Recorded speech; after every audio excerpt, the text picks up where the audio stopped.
my goodness, we're here again, Yes, Chicago we are. Hill.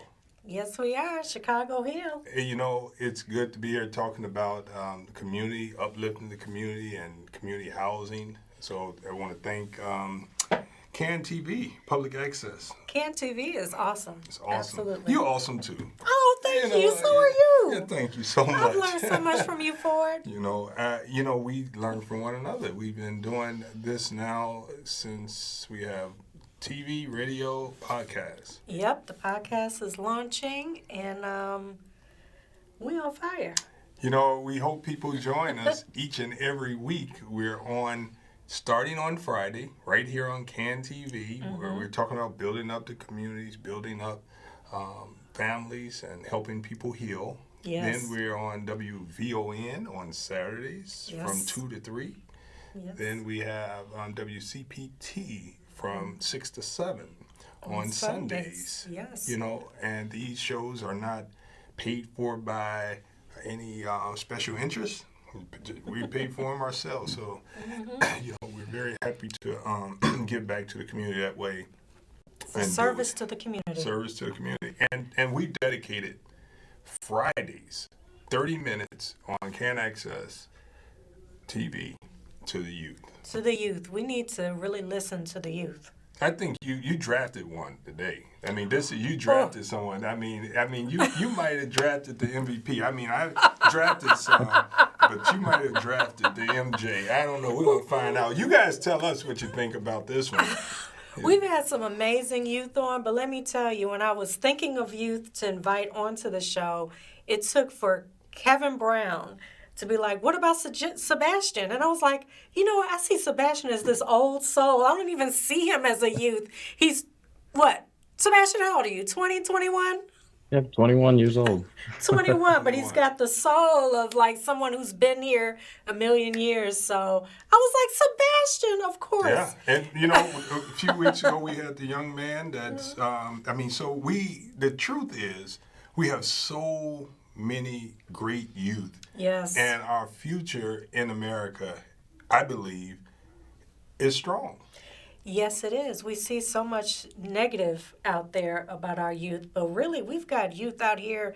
I mean, they're out there marching, they're activists. I mean, they're doing amazing things. And Sebastian, who we have today, this man, barely 21, ran for mayor of Evanston. Evanston? So how large is Evanston? Evanston has about 75,000 75,000 people. Yes. That's great. And Yes. he ran for mayor. He ran for mayor. At 20 then? At 20, yes. Okay, well, let's hear from him. Yes. Go ahead and introduce him. We have with us today Sebastian Nalls, and we just said this young man ran for mayor at the age of 20. Were you thinking about running for office when you were 20? You know, not at all. I was thinking about being a priest. Oh, yeah, we still got to talk about that. Yes. I know I wasn't. I was thinking about performing around the world, you know, doing stuff like that. But Sebastian is this young man in Evanston that just woke the community up. I mean, he's been fighting for the people. Unfortunately, he did not win mayor, but it didn't stop him from serving his community. And now he's up for running for alderman for the 9th Ward, and he goes to Purdue in Indiana. And, I mean, he is a fireball. And what I loved watching him in the debate, you know, I was like, how's this young man going to debate Senator Daniel Biss? Woo! He was on fire. Really? Shutting it down. Really? Shutting it down. Do we have any clips? Oh, I should have. Yeah, well, that's all right, you know. He might have some clips at his disposal that he can share with us. I know you got a clip, but go right ahead. Tell us exactly what it was like to run for mayor at the age of 20 and what gave you the audacity and the confidence to think that you could run for mayor. Oh, definitely. First, I want to say thank you for having me on. It's a fantastic experience. I've seen a lot about your show, and it's a pleasure. It really started in the summer of that was 2020. You know, we saw a lot of unrest, you know, following the death of George Floyd. We saw protests in Evanston. And I remember sitting around with my family one afternoon in the middle of the summer. And, we were talking about everything that was going wrong in Evanston, what we thought wasn't right. And I noticed all of my peers that I had gone to high school with that were setting up all of these protests, these marches, gathering together, rounding up the community to really fight for what they believe in. And I said, you know what? Here's an opportunity on the table to run for mayor of Evanston. And even if I don't win, at the bare minimum, what I can do is bring forward issues to the table that may not have been talked about before and bring said solutions to those issues and work with the community to create those solutions. And so, went on that task of getting signatures. It was a long and grueling experience of going door to door, having conversations with people and getting those signatures. But every single interaction I had with someone was so incredibly powerful because everyone was so unique and had their own story. And I had the opportunity to do that, and I wouldn't take it back for anything in the world. And like I said before, even though I didn't win, it provided so many opportunities to learn in this experience, to meet new people, and continue on the work since then. And not only trying to improve my community, but improve the remainder or the rest of the state of Illinois as well. Yeah, he still didn't tell me at 20 gave you the audacity to think that you could go out and run for mayor of Evanston. You're just a young guy. You got good looks, of course. You got a lot of hair and all that stuff. Nice, pretty teeth, but, smart. But who said that, what made you think that you could get a vote besides your vote and your mother's vote and Meleika's vote? I mean... No, I mean, it was... I think because more and more people kept asking, you're 20, why are you running? Or can you even run at 20? And, as soon as I saw that the only requirement to run for office was that you had to be 18 years old, that's what had me sold, is that's the only hurdle that I had to achieve. And I had already been 2 years past that hurdle. So that wasn't something that I needed to worry about. But it was really some of those initial conversations I had with people, where residents had felt that they hadn't been listened to, or whatever grievances they hadn't been addressed in so very long. That's what really pushed me to keep going. And it was those people that were integral to my campaign team as well, that they put so much time, effort, energy into me and the rest of our campaign. That showed me how much people believed in me, and it was an amazing feeling. And it requires a lot of responsibility as well, and it requires self-reflection and being honest with yourself about what you can and can't do, your limitations. But that's really what pushed me to start, and that's what kept me going throughout the campaign, are these experiences I had with people that were truly genuine. And just filled me with so much pride. Mm-hmm. Yeah. So, do you think adults respect your youth and your ability to actually be able to put together a campaign and convince people that you have a right to be on that stage? Or did you run into adults that really, really didn't respect you yet because you were too young? And so the big question is but do adults respect young people enough to give them the confidence to be bold? Yeah, I would say that it was a mixture of both. You will always have people that will doubt you no matter what, and they will always come up with reasons to doubt you. Age was always, it was always a factor. My experience was always a factor. And for some people, race was a factor. Those are the experiences that I had on the campaign trail. And my job was to put forth the best policies that I possibly could. And that was my reflection of whatever experience or whatever I brought to the table. I asked people, please look past the number that goes on my birth certificate or the year that I was born on. Let's focus on the policy and the work that we're doing and the message that we're pushing, because that's so integral. And it's hard, especially for youth, to really have a voice. Whether you're in high school, you're in college, you don't have the resources to necessarily put yourself out there. There are plenty of high schoolers that I've had the opportunity to talk to since going back to ETHS, Evanston Township High School, having conversations and being invited to speak at in classes. And it's the lack of opportunities that are available to some students to really step forward and have a platform. And that's why I'm so happy that you all are dedicating time to youth, because this is so important that they're able to platform and bring forth any type of policy change, whatever message that they want to bring forward, and really begin to change the discussion from what we've seen in years past and to the future to come. I will say, so many adults in Evanston, they were like, he's only 20. Like, what does he know about running? But let me tell you, when Sebastian was out there for the forums and the debates, he majors in accounting. You're in accounting, correct? Yes, I'm double Yes. major in accounting and political science. Oh, Yes. And he comes from a family of accountants. So when they were speaking budget, he knew that budget of the city like inside out. He blew people away. They were like, but that's why we were like, he's an old soul. Like, he's been here before. So how many people were in the race?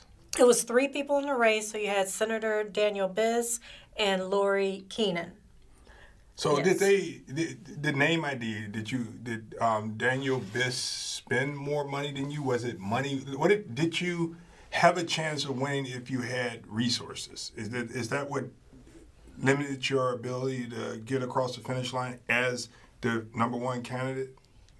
I would say resources were always a factor.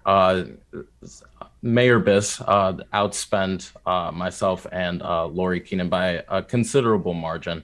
But a lot of it was having it be my first time on a campaign. And we had not staff, but volunteers that were part of that campaign team. And some of them had experience before.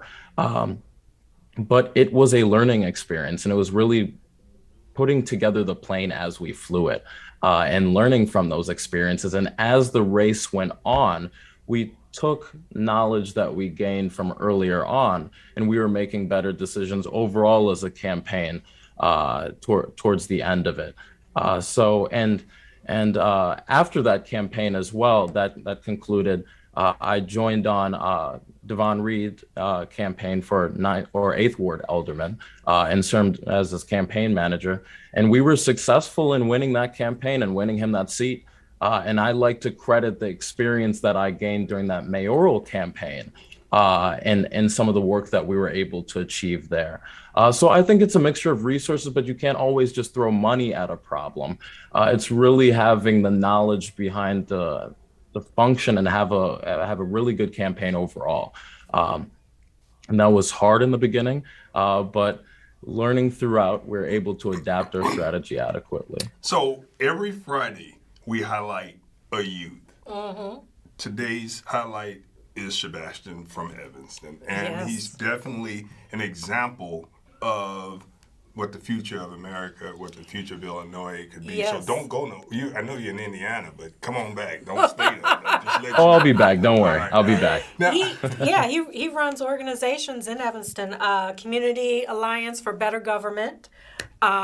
He was one of the leaders in the charge against Evanston reparations.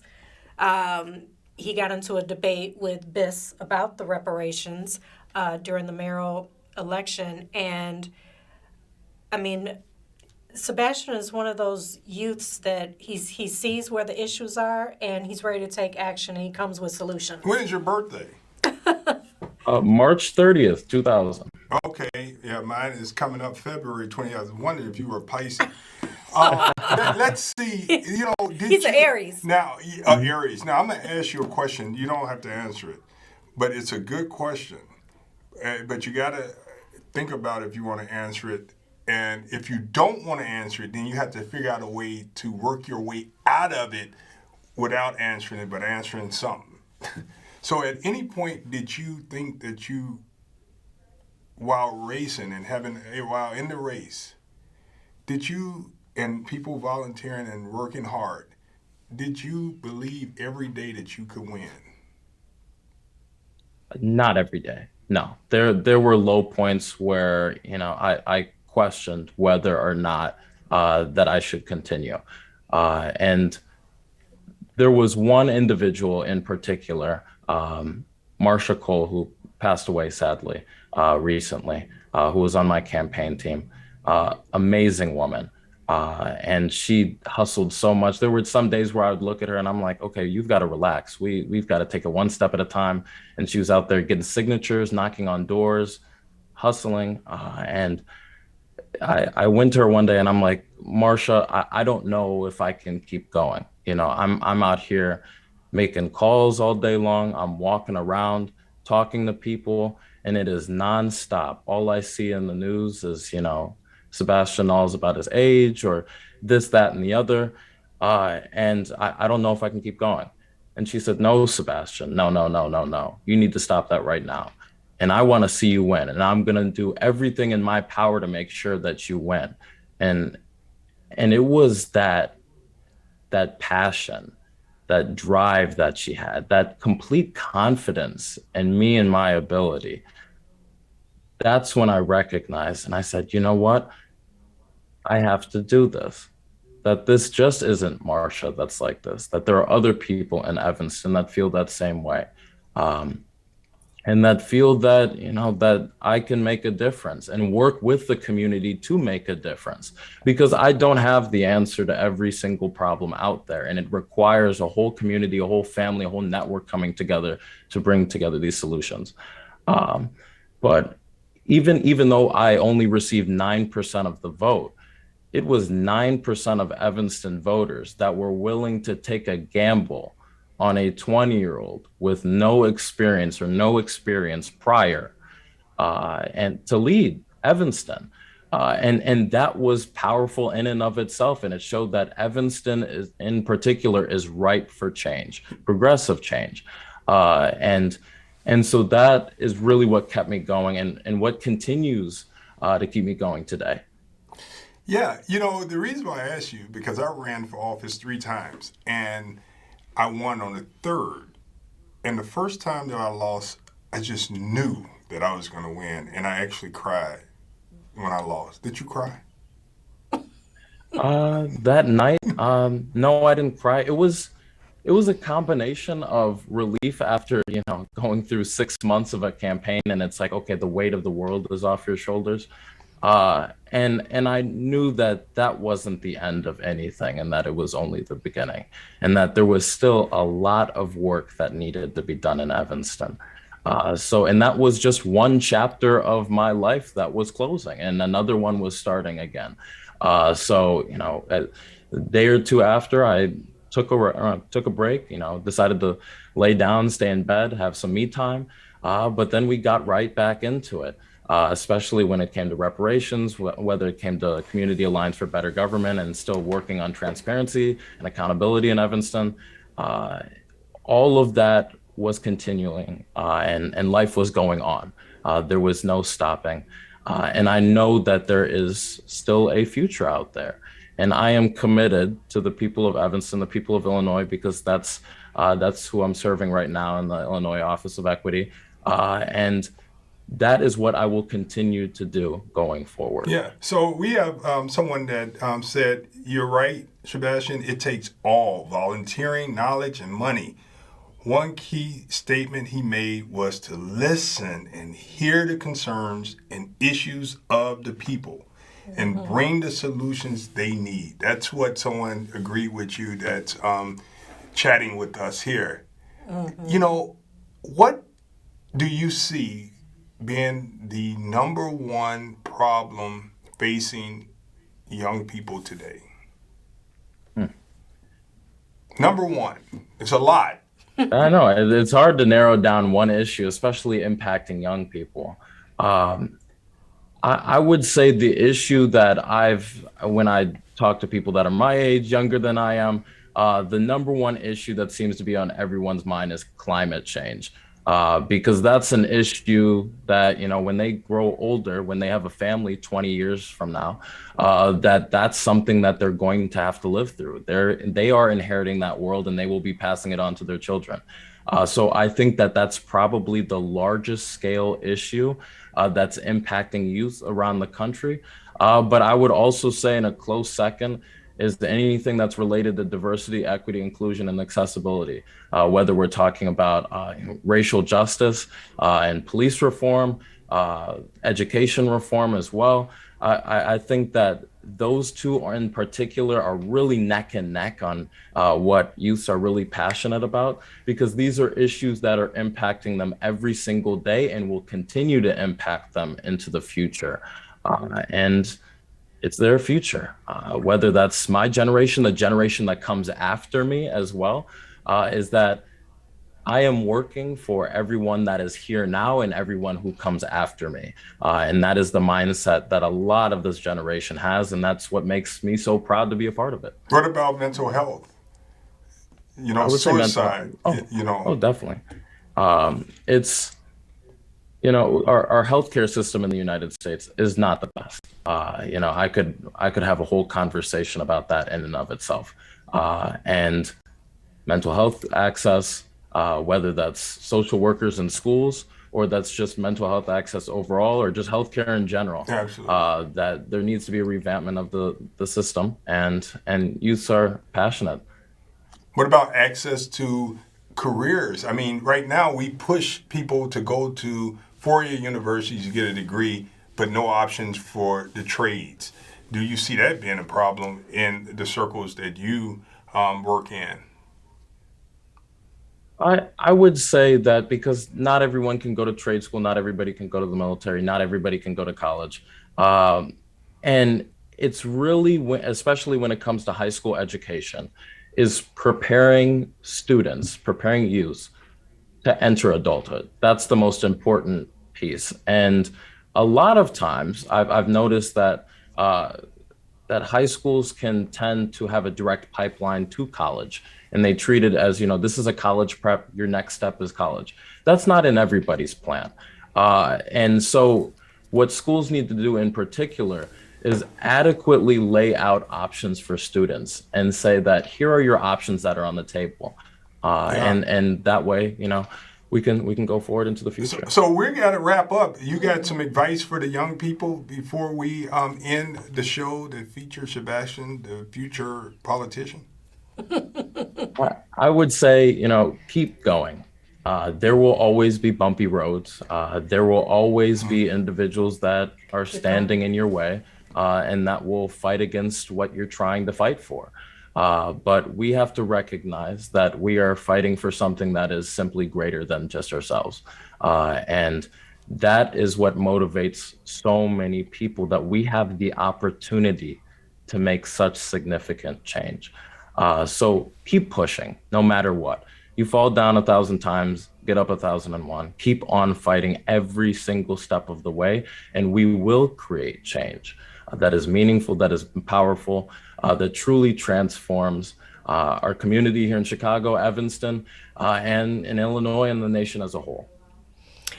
Sebastian, one of the questions we've been asking the youth since we started this focus on the youth on Fridays here at CAN TV is we had heard many youth at an event at the Thompson Center say that the older generation has failed them. What are your thoughts on that? I think every generation complains about every single generation. It happens, from one to the other. And every generation has its mistakes. And we will, no doubt, my generation will have mistakes of our own, and so will the generation coming afterwards. What is important now is to recognize that we have a generation of millennials, Gen Z, that are coming into age and are becoming adults and are ready to take the mantle. And what I would like to see older generations do is recognize that this is their future now. and that we are passing it on to the next generation so they can start making decisions and so that they can start making change, and give them a chance to do so. Because if you don't, when will we ever learn how to? I think that's the most important takeaway. Yeah, absolutely. Never. It's worse than trying to, when you graduate from college, you want to apply for a job, but they say you have no experience. Right. Well, nobody wants to give you a chance. It makes no sense. I mean, so what's the latest book you read, you recommend? The latest book I've read. You got it right there? No, I'm trying to think. I would have to say Between the World and Me, I believe is the title, if I'm remembering it correctly, by Ta-Nehisi Coates. Yeah. Amazing novel. I read it in high school, read it again recently, and I would definitely suggest it to people. Did you read 1619 Project? No, I haven't. I've done some good, not necessarily research, but I've looked into the project itself, but I haven't read it in its entirety. Yeah, it's almost as big as the Bible. I was just, like, it would take me a while to get through all of that. Right. Well, we're very delighted to have you here, and we hope that our viewers see that the future is bright for America, because we do have lots of people out here that that's working hard, like Sebastian. Yes. Again, I'll say it. It seems like they're so much younger thinking of how to fix the world. And when I was younger, I was like kicking it. Yeah. I mean, society has really forced people to be more serious about life. And either you're going to be serious about life or you're going to kick it. Right. It's almost... There's no time for kicking it. I'm sure you kick it, right? Oh, yeah. No. It's today Friday. You're going to go kick it after this. You're like, is this over yet? Oh, yeah. I make sure that, I take time to myself. I think that's also integral for any youth that are interested in really getting active, that you need to have a life separate from everything else that you do, any advocacy work, because you need to take care of yourself first and foremost. You can't fight for any cause if you're not alive. So focus on yourself, make sure that you're okay, and then you can make sure that other people are okay as well. So I mean, you got a live audience here. Are you dating? You don't have to answer that. I am not seeing anyone right now. I'm a college student. I'm working on what's best for my community right now. That's my focus. So his phone number is 591-2222 if you want to reach him. Yes. Well, I look forward to Sebastian's future. I'm following his future, because he didn't win the race, but we felt like he was a winner. Oh, he anyway. Won. He won. The community won. He won. I would say there's no doubt he won. The community won. Yes. What issues do you think you brought up that would not have been issued if you didn't join that race? I know one. Tell us one, and then he I would say, Meleika, you go. Reparations. He brought that to the table. Oh, yes. He was like, how dare you just say, here, take what you can get, and that's it. Is that what he brought to the table? That was one. That was just one. That's one of the issues. Yeah, I mean, it was. So if he wasn't in the race, reparations wouldn't have been an issue. It would have been all it would have been all flowers and roses. Mm-hmm. And what else? I would say, because a lot of the work that we were doing was centering around police reform. That was a big ticket item. Mm-hmm. We were able to put out a police reform packet that fully was laying out steps on what we wanted to achieve in the Evanston Police Department, establishing programs for youth in early child care, as well as transitioning into adulthood. We talked about affordable housing. I know that would have came up as well. One in particular was establishing a pilot program, or a payment in lieu of taxes program for Northwestern University. That's something that we had been talking about since the beginning of our campaign. And I'm happy to hear that Councilmember Claire Kelly down in Evanston is putting that forward now. And I'm happy to work with her and give her any insight on that as well. We've already had conversations. So I see that the work that we were starting, the issues that we were touching on are being addressed. And that is what is so important to me. And we have to continue to do that work too. It doesn't start by just bringing up the problems. It starts with actually putting forward solutions and acting on those solutions. You got a PlayStation or Atari? What you got? What is that? A PSP? I spend my free time. I like to play basketball. I got my Xbox right over here. Xbox. So okay, so you do have that outlet. You know, I used to have an Atari. Did you? I had an Atari. You know what an Atari is? Oh yeah, I know what an Atari is. Never had one myself. The Nintendo? What about the Nintendo? You know? I didn't have a Nintendo. I did have a Wii way back in the day. A Wii? You remember Wii? I forgot about the Wii, yeah. So, and I hear that you're 6'5". Yes. So also in my free time, what I do, I work for Purdue University basketball. So I travel a lot on top of everything that I do. So that is also a nice little outlet for me as well. So you're giving up all that height. I mean, you could be a baseball player, a basketball player, lacrosse, you name it. 6'5", and you're gonna mess around and be in government, politics. I mean, you want to do that, you know?